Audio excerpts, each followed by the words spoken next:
I left alone, my mind was blank. I needed time to think, to get the memories from my mind. What did I see? Can I believe that what I saw that night was real and not just fantasy? Just what I saw in my old dreams were the reflections of my Walkman staring back. Good day to you, one and all. It is I, Justin Hawkins. And this is Justin Hawkins Rides Again. At the movies, quite literally at the movies, it is the world premiere of Burning Ambition, the documentary about Iron Maiden, covering 40 to 50 years of brilliant music. I'm joined now by the legend, Knebworth I. They're all here, all the legends. We've seen Eddie, Bruce Dickinson, Al Murray, the pub landlord. Yep. So many luminaries, people from all walks of the entertainment life. And we're having a great time, aren't we? I'm loving it. I'm really excited. I can't wait to watch it and then tell you what I think about it. Okay, all right.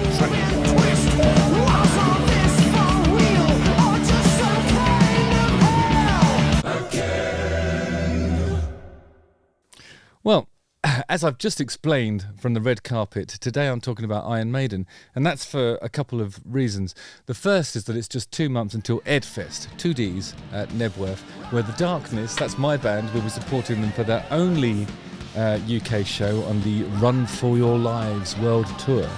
Obviously, we've played at Knebworth once before, years ago, supporting Robbie Williams.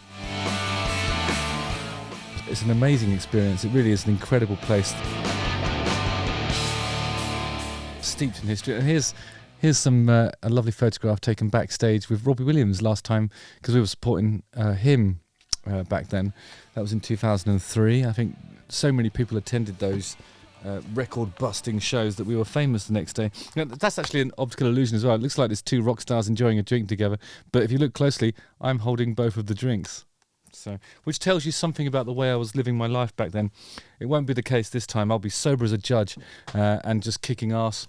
I'm playing music from the heart for an audience of Iron Maiden enthusiasts. There is a bit of overlap between us and Maiden. Once we first announced this Knebworth stuff, we started to see people with Iron Maiden t-shirts in the front row of Darkness concerts.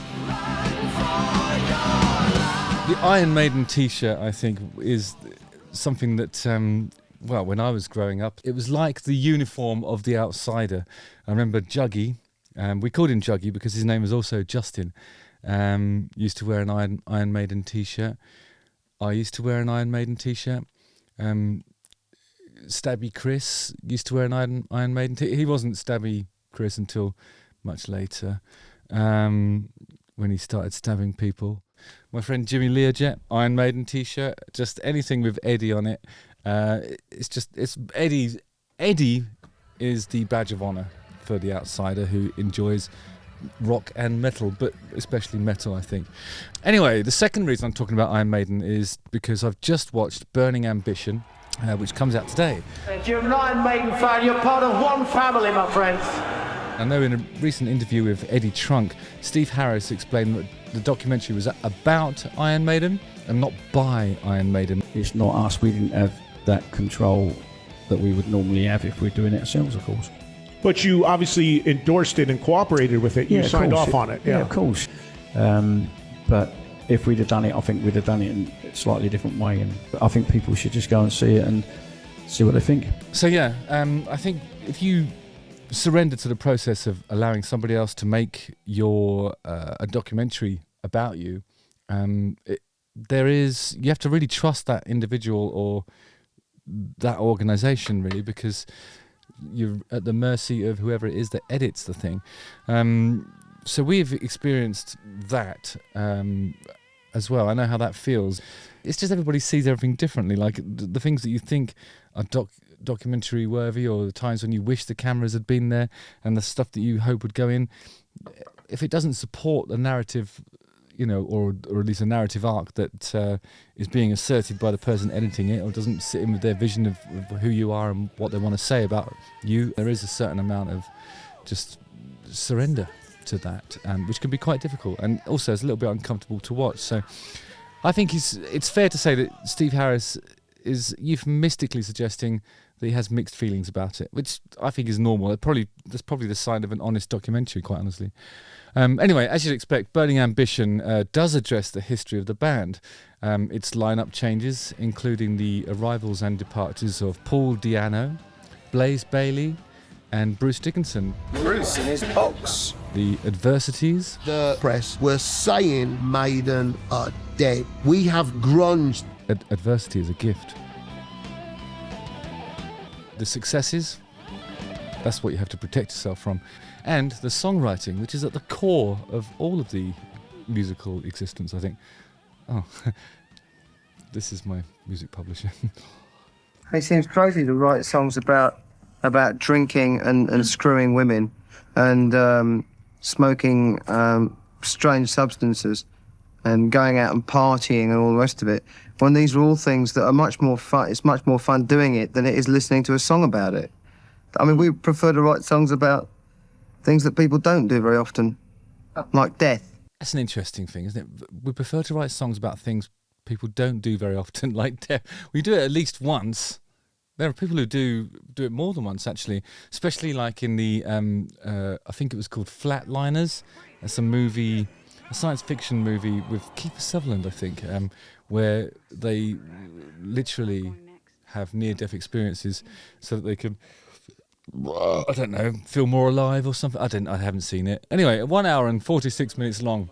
It's impossible to touch on all of the band's 17 studio albums, 13 live albums, 47 singles, and 2,500 live shows across 64 countries, although some of their biggest hits are mentioned, including Rhyme of the Ancient Mariner. And the music plays on, back to the north, to the fucking ice of the amateurs, And The Number of the Beast. 6-6, the number of the beast. A song which, incidentally, I was very pleased to see in another film that I watched recently, 28 years later, The Bone Temple. I would have called it The Bone Temple Pilots. Maybe that's the next one, Bone Temple Pilots, when they have like aeroplanes that are made out of bones. Email.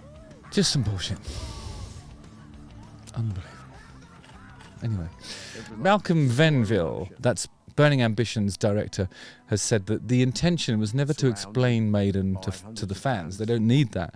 It was to reflect something back that feels true. I think one of the ways that Iron Maiden Burning Ambition has done that is to show who some of these fans are, including the actor Javier Bardem, Chuck D, Lars Ulrich, Scott Ian, Gene Simmons, and Tom Morello.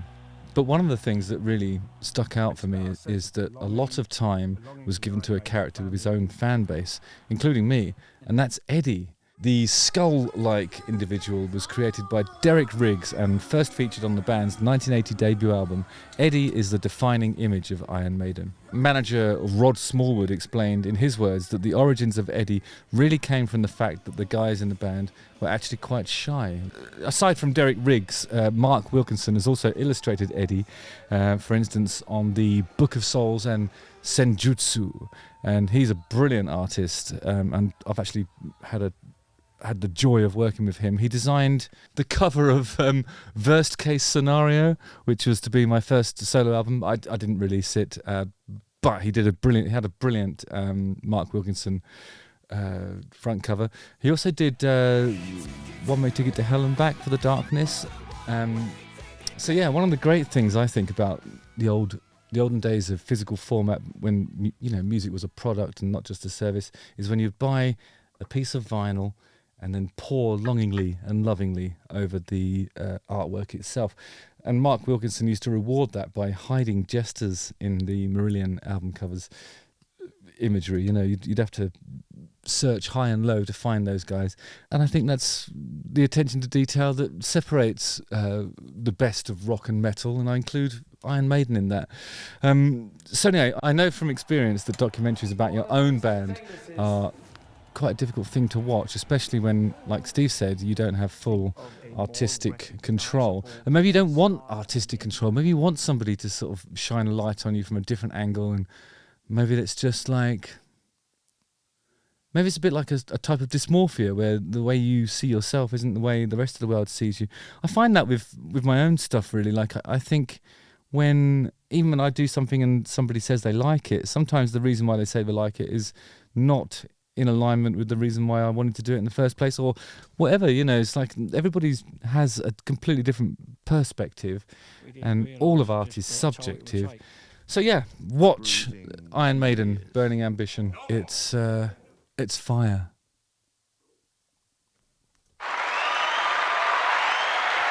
Sorry, I'm not one of those people that says fire. I don't speak in emojis. I'll do the sound. I did the sound music. Justin Hawkins writes again at the movies again. Still haven't tuned this guitar. Nailing it. All right, don't forget to like, subscribe, hit the bell for notifications, watch one of these 2 videos. How many times do I need to say that? Every times. Go and see Iron Maiden, Burning Ambition, and I'll see you guys at Knebworth with Iron Maiden. Brilliant. Right, run for your lives. See you on the ice. Again.